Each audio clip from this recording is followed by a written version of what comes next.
And it's always worth the extra effort to make it all the way out here. I was going to go camping, but that's where I would have been experiencing if I was camping, that massive cloud bank.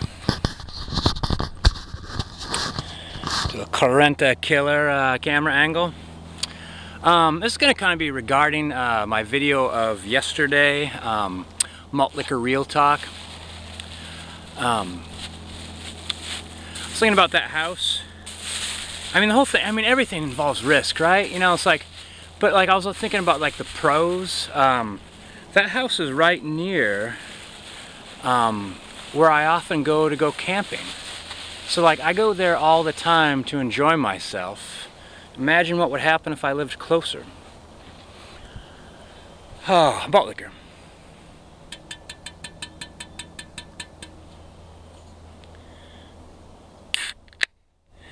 It seems to me the worst case scenario is I would start buying the house, put like a 20% down payment on it. After a couple years of making payments on it, I still haven't transferred to the other company for whatever reason. Maybe they don't like me. They don't like to build, or there's just not an opportunity, not an opening. It's not feasible. And I end up selling it. So like, you know, it's like 2-year investment. So like, I imagine that could be frustrating. It'd be like a vacation home. Like I'd probably take my vacations there and go there on the weekends. And I think that would be fun. So I mean, it would be great to buy a place right next to work, but the places right next to work are more than double what you could get in a small town. Malt liquor.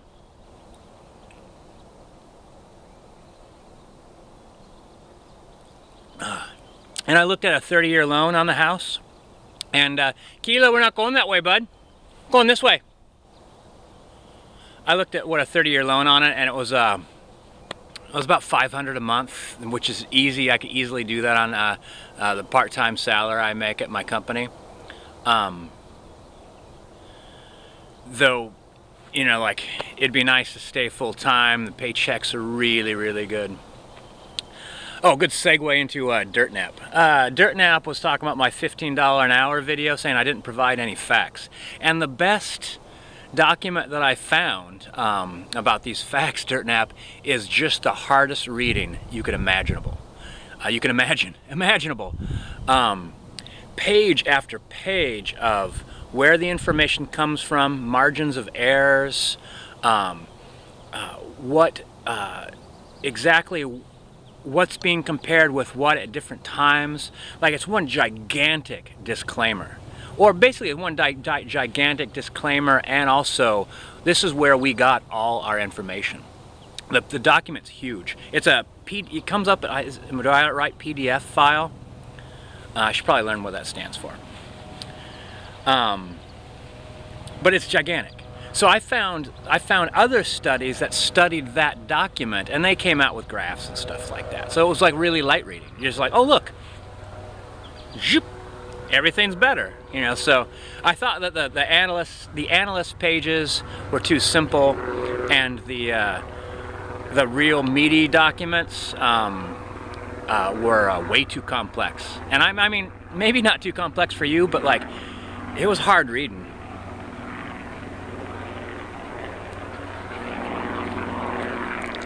I have a fairly long attention span too, so I think it'd be something that you would read over a long period of time. What else about the real world? The real world comment. Here's the thing about the truth, Dirt Nap, you're right. The truth is subjective. We all live in different worlds. For instance, my dad was crossing the street. Actually, it was when my dad was going to college. He went to college later in life, became a nurse. He was crossing the street, and as he was crossing the street, he noticed that there was a beautiful woman walking towards him. And as he was getting ready to say hello, she looked up to notice him, and her response, rather than say hello, was to immediately cut across the street so they wouldn't walk by each other. And my dad said, we live in different worlds. Like, you know, he's a guy, happy-go-lucky, excited to go to college, excited to say hi to a beautiful woman, and this beautiful woman's thinking, I'm walking across campus alone, it's late at night, I need to protect my safety. And my dad doesn't need to do that. Doesn't need to protect his safety walking across the campus late at night. We all live in different worlds. So I guess how you would know that you are close to the right way of thinking or acting, is how successful are you? Are things working? And then like you just kind of gauge it from there, you know, like the other thing is like the thing is though, people could do different things and be successful. So, you know, right is a many-faceted jewel. Being successful is a many-faceted jewel. There's some people that are successful by being complete assholes. Other people that are successful at being complete saints. It reminds me of actually a quote out of Cannery Row saying that, I wonder if this is a Socrates. Socrates said, was reported to have said, that reality is the shadow that is cast upon the cave wall. And it's the light of the sun behind us. And so the things that we see are really reflections of reality that's behind us. And we don't know enough to turn around. The real horse is there. What we think of as a horse, because I'm looking at it right there, is this distorted shape. This weird, elongated, bizarre shape. And Steinbeck said that you're looking through the holes in the fence at the people on the other side. Depending on what holes you're looking through, you see saints or sinners, or really good guys, or real sons of bitches. Something like that. I don't have that quote right, but it's like everything's subjective. So you gotta say what is successful, what works, and what does not work.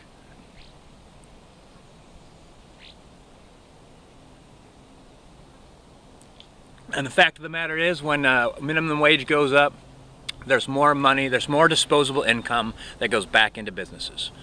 Businesses that could survive that change do more business than other periods of time of the same levels of business. Just people are spending more money. Same people going to the store, except some people go to the store and get a little something, some groceries and a TV rather than just the groceries. And maybe a jacket, like one of those, you know, those work jackets that construction workers wear. Those Carhartt vests, they're like $95. Every time I see a construction worker wearing a Carhartt vest, I want to punch him in his beer gut.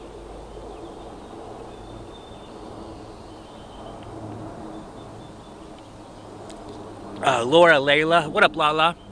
No, I don't think Lala's gonna be watching a malt liquor video, but she did a video about like the truth and belief. And some people like treat truth as a belief. Like, so basically I tell you what I think is right about something, and you say that you believe something differently, suddenly my belief system is threatened. Like if you told me that water wasn't wet, I'd say, you know, water seems to me pretty wet. It soaks through things. Rain is typically considered as a wet thing. I see rain going into, you know, you just go, it just seems like it's wet, dude. It seems like the sun's hot, water's wet, and I'm the Earl. Just seems like reality to me. But if it's a belief, and someone says, I believe water is dry, and I say, well, it seems to me it's quite the opposite, they're threatened. So like truth is a really interesting thing. Reality is a really interesting thing, actually. Our perception of reality. Like I don't know who I'm quoting here, but the quote is, I don't know what's happening, I just know that something is. As a quote about reality. You know, the whole like, am I your dream? Are you my dream? Are we all somebody else's dream? Is there a God, and is this a dream?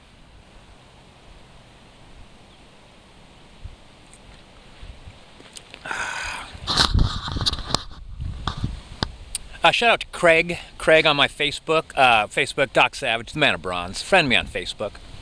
Was it Samuel Adams, really? The quote was, he who makes a beast of himself gets rid of the pain of being a man. So Craig looked that up as a source. And the thing is, though, of making a beast of yourself, is you can't go too far. It's an occasional thing. It's like going camping. You get away from the responsibilities and demands of your life and enjoy something simpler. Some fires at night, some beers along the river, and you know, sitting all afternoon and reading a book. Malt liquor.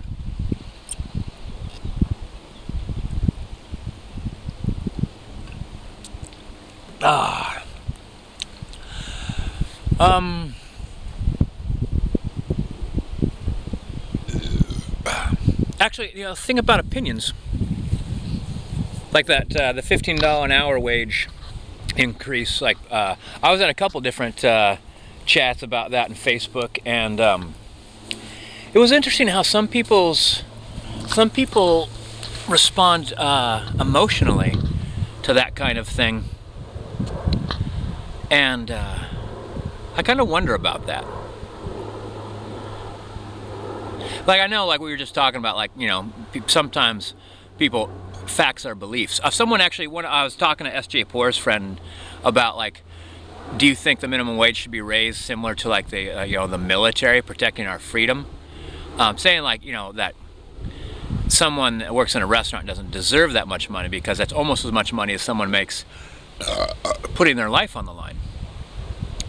And I said, I don't believe that the military's purpose is to protect my freedom. Though I do believe, I've got a bunch of friends that are in the military, and one of them said that for a lot of people, the military is a calling. It is a belief that they're doing something like protecting our freedom. So people could go in there with that idea. I mean, I could, like, you know, you could drive a taxi and think that actually what your job really is connecting with people, or alleviating stress for folks, providing an opportunity to talk and relax during a transit to make a human connection. You know, when I could say, well, really, you're just giving a guy a lift from point A to point B. And Keeler doesn't like it when I sit down. He likes to keep moving. So, like, if you told me, like, the reason I'm in the military is because I'm fighting for freedom, I'd say, yes, that's the reason why you're in the military. That is not the reason the military exists. And so here, Dirt Nap, I went on the military website that, it's gigantic, of course. There's, like, a bunch of different ones for the different branches, but there was one of the all-encompassing dynamic, the purpose of the military and its branches of power, and how actually extensive it is. It was way more extensive than I thought, and all their purposes are clearly printed out there by the military themselves. And none of it said, we're out there protecting your freedom. And maybe that might be implied, but it is implied, it is not stated.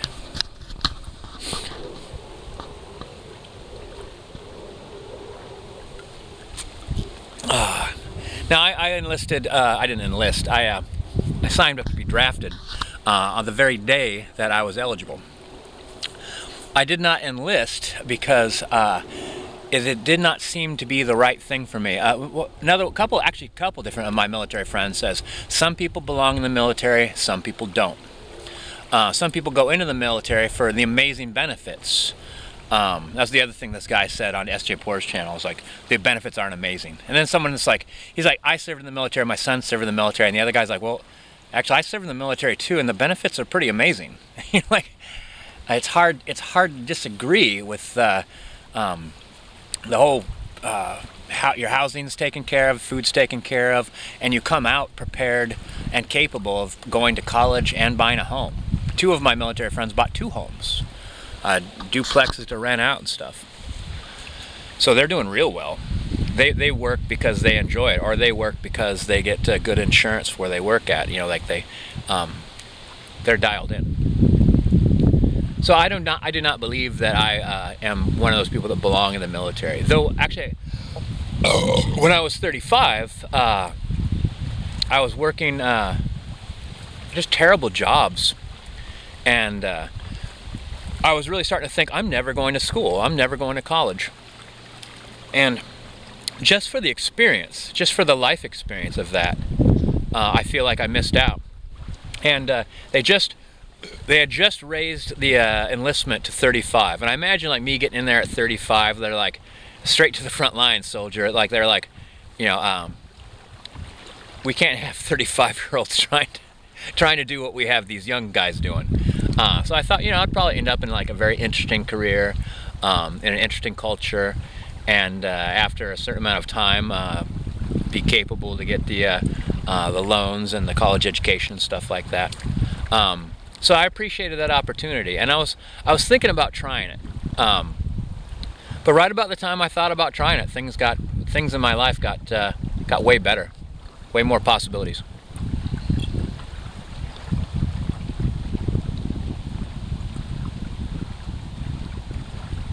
Well, almost done. And the last shout out will go to Shit Soils. He did a video like says something like bored and drinking. But the idea of thinking that you're going to get on YouTube, what up Shit Soils, and just be entertaining, like that's cool, but like the value, I still think the value should be to the person. And so talking about what you do for entertainment, talking about how you and your life, how you and your wife spend time, and what your future plans are.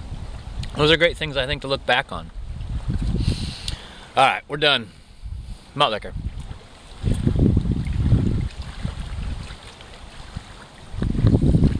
What a great day off.